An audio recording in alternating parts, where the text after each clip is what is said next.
যে স্বামী স্ত্রীর চোখের পানি দেখেও দরদ লাগে না, সেই স্বামী স্ত্রীর সাদা কাফনের কাপড় দেখলেও দরদ লাগবে না। এই কঠিন সত্যিটা জানার পরেও অনেক নারী হাসি মুখে স্বামীর সংসার করে, শুধুমাত্র নিজের পায়ের তলায় মাটি শক্ত নেই বলে।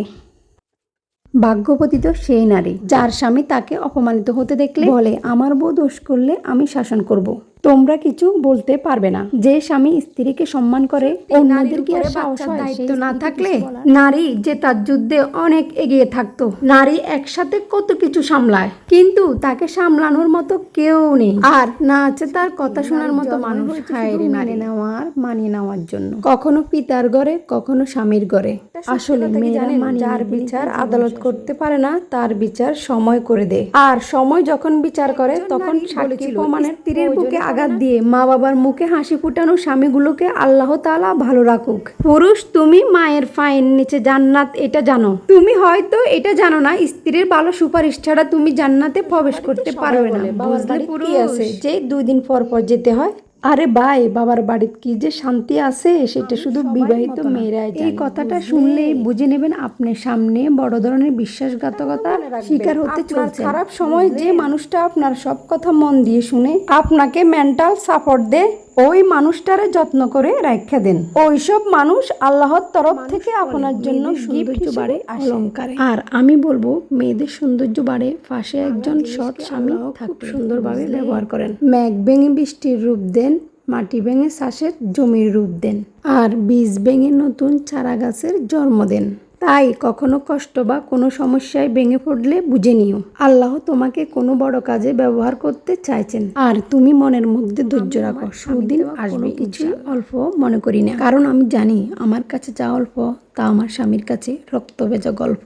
বুঝলেন? সত্যি কথা কি জানেন, কথা লাগিয়ে যারা আনন্দ পায় তারা কখনো আনন্দে থাকতে পারে না। এরা সারা জীবন ভিতরে রেখে ওঠা উচিত। লাফিয়ে উঠতে গেলে পড়ে যাওয়ার সম্ভাবনা বেশি থাকে, আর অভিজ্ঞতা আসে ব্যর্থতা থেকে। তাই ব্যর্থতা খারাপ কিছু নয়, এটা হলো সাফল্যের প্রথম ধাপ। থেকে কি জানেন, শাশুড়ি বলে, আমরা কত কষ্ট করে সংসার করছি, আর তোমাদের এতটুকু কষ্ট সহ হয় না। আর মা বলে, আমি যত কষ্ট করে সংসার করছি সেই কষ্ট যেন আমার মেয়ে না করে। সত্যি, এটা হলো মা শাশুড়ির সমালোচনা করছেন। হঠাৎ আপনি চলে যান, দেখবেন বাকি 4 জন বসে আপনার নামে সমালোচনা করছে। এটাই হলো আমাদের সমাজ। যাওয়ার সময় 2 হাত ভর্তি জিনিস নিয়ে যায়, সে জামাই থেকে ছেলে হয়ে যায়। আর যে পুরুষ টাকার অভাবে তা করতে পারে না, সেই শ্বশুর বাড়ির সবাই চোখে বিষ হয়ে যায়। সত্যি, আই লাভ ইউ বলা নয়। ভালোবাসা মানে এমন একজনকে পাওয়া যার প্রতি তোমার অনেক বিশ্বাস আছে, যার কাছে তোমার সব ভুলের ক্ষমা থাকবে, যে তোমার হাসিতে হাসবে, তোমার কান্নায় কাঁদবে।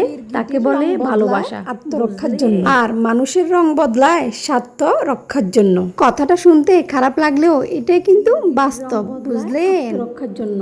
আর মানুষের রং বদলায় স্বার্থ রক্ষার জন্য। কথাটা শুনতে খারাপ লাগলেও এটাই কিন্তু সত্যি, বুঝলেন? ভালোবাসার মধ্যে অদ্ভুত এক মায়া আছে, কষ্ট পেলেও ছাড়া যাবে না, আবার মন ভেঙে গেলেও ঘৃণা করা যাবে না। সত্যি কি অদ্ভুত। স্বামীর মতো আপন কেউ হয় না। স্ত্রীর ছোট ছোট আবদারগুলো স্বামী ছাড়া কেউ আর পূরণ করে না। স্বামী একমাত্র মানুষ যে কিনা স্বার্থ ছাড়াই ভালোবাসে, স্ত্রীর ইচ্ছা অনিচ্ছা সবকিছু দাম দেয়, বুঝলেন? জানেন, বোকা পুরুষ নারীর ভালোবাসায় বিরক্ত হয়, আর চালাক পুরুষ জানে নারীকে রানী বানিয়ে রাখলে সে নিজেও রাজা হয়ে থাকবে। এটাই হলো সত্যি। বোকা পুরুষ নারীর ভালোবাসা বুঝলে না।